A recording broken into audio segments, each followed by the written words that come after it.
guys, I've been a teacher for 10 years and let's talk how to help our kids learn with Usborne. There's so many engaging books, we're just gonna go subject by subject. So this is the big book of English words, perfect for kids who are working on sight words and learning how to read. As you can tell, there are tons of pictures that will not only keep kids engaged, but really help them build that vocabulary as they learn to sound out words, use the words that they learn in school, count, all kinds of great word and vocabulary building things you can do with this book. We also have the first book of English words. This is a sticker book. Great, lots of stickers on every page, but as you can tell, there's blanks for where the stickers go. So they have to be able to read and recognize the word in order to have that sticker fun. What a fun element. We have Usborne for Beginners flashcards. Now, these are all in the English language, and they're great words on the top and on the back. There's over 200 in this set. How many fun activities could you do as kids are building their sight word recognition? And you can do them with preschooler. I have a toddler and we use these all the time. So just fun interactive elements. Another English book is the Write Your Own Storybook. This is an amazing way to get maybe reluctant writers. It tells you how to write. It gives you prompts. It talks about story development, character ideas, and gives you all kinds of different ways to help build those early skills to help you foster a love of writing and a love of creativity. There's multiple ones in the series. There's comic books, there's adventure stories, just great writing books. Now, grammar and punctuation. You may not think that's super fun, but using this book, I mean, who knows, making clauses really interesting. Lots of different information presented in a kid-friendly way. If you are a teacher, this is a must in your classroom. You can finally explain all those comma and apostrophe rules. Perfect. The illustrated grammar and punctuation. Now we have the big picture thesaurus. If you need to know what a word means and other words similar to it, grab this. Great bright illustrations, paper pages. What a fun addition to a classroom or a home library. Over here, there's additional words that kind of go with that topic. You have your synonyms up here. Just great, topically sorted, a wonderful addition to your library. Now let's talk math. That was always something that I struggled with. This is the Illustrated Dictionary of Math. There's an elementary one. This is just the general one. It walks through lots of things, algebra, geometry, addition, multiplication, division, and explains the topic, gives different examples of how to work problems in that area. If you were like me and you're not so great at math, this is something that I'm definitely gonna have to help my kiddos.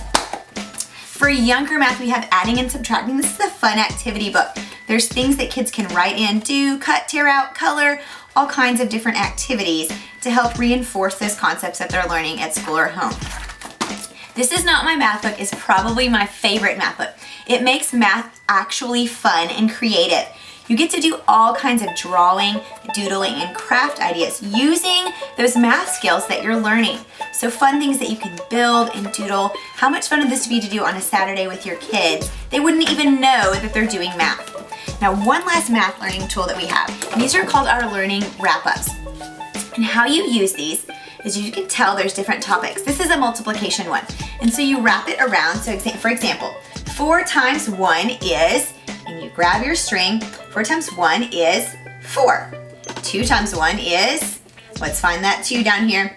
And then you can flip it over on the back to see if those are correct answers. So it's a self-correcting way for kids to practice their math skills.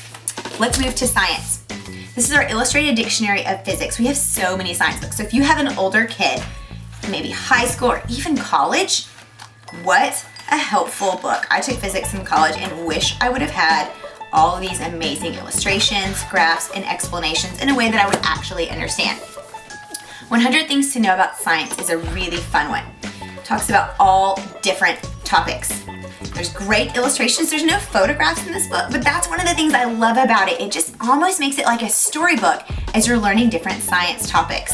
Super fun. We talk about it at dinner and read some of these fun random facts. We also have the Usborne Science Encyclopedia.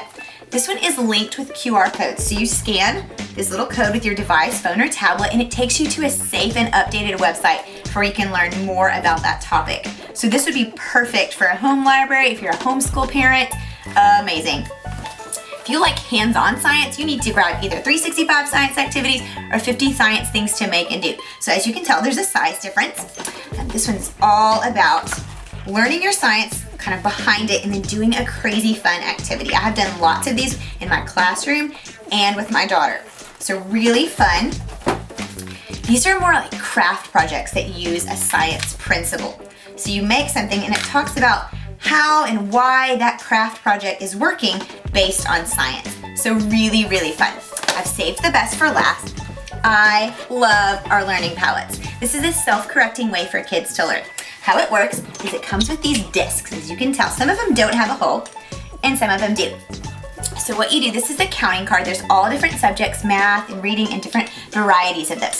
So let's say, okay, how many is a certain number? So you see these numbers around here. Let's start with the radishes here. We have 1, 2, 3, 4, 5, 6 radishes. And that corresponds to, woo! That corresponds to the one with the green hole in your disc. So we find 6, 1, 2, 3, 4, 5, 6, and we put it right there. Now let's go with 1. Here's 1. This radish is 1 and it corresponds to the purple disc without a hole. So you put that in there. Now let's try 4. So here's 4. 1, 2, 3, 4, that corresponds to the orange. So you put that in, then you flip it over, you line up those dots, and you see if you got the correct answers. So it's something that kids could be working on by themselves for center time or for at home after school practice. Just wonderful ways to reinforce those concepts that kids are learning. I hope you've seen something that can help boost your kids' educational quality and enjoyment.